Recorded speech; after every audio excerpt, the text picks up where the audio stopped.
ఇంకొక విషయం సార్ మీ దృష్టికి తీసుకురాలేదు. రేవంత్ అన్న గారు ముఖ్యమంత్రి కాగానే ఉద్యోగులకు ఫస్ట్ వారమే ఫస్ట్ డేట్కే జీతాలు ఇస్తామనేటువంటి ఒక గొప్ప మెసేజ్ పంపారు.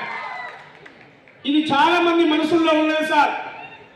మీరు ఏ తిప్పలు పడతారో ఏం చేస్తారో తెలియదు. మీరందరి తరఫున మీ తమ్ముడిగా మీకు రిక్వెస్ట్ చేసి చెప్తా ఉన్నా, ఈ కళాకారులు రోజువారీ పూట గడిస్తే తప్ప బతకలేరు సార్. ఎట్టి పరిస్థితుల్లో వీళ్ళకి ఏ తిప్పలన్న పడి వీళ్ళకి కూడా శాలరీలు వచ్చే మార్గాన్ని మీరు చేయాలని చెప్పి నేను చేతులకి దండం పెడతా ఉన్నాను. మీరు ఇంకేదైనా ఆపండి, కానీ కళాకారులను మీ కంటికి రెప్పలా చూసుకుంటే కృతజ్ఞతతో వాళ్ళు ఇంకా పాటలు ఎక్కువ రాస్తారు, ఎక్కువ పాడతారు, ప్రభుత్వాల గురించి అద్భుతమైనటువంటి మెసేజ్ చెప్తారని చెప్పి మీకు రిక్వెస్ట్ చేస్తూ, మీరు భయపడద్దు. ప్రజాపాలన మనది. రేవంత్ అన్న మన మనిషి. రేవంత్ అన్న కళలను ప్రేమించే మనిషి.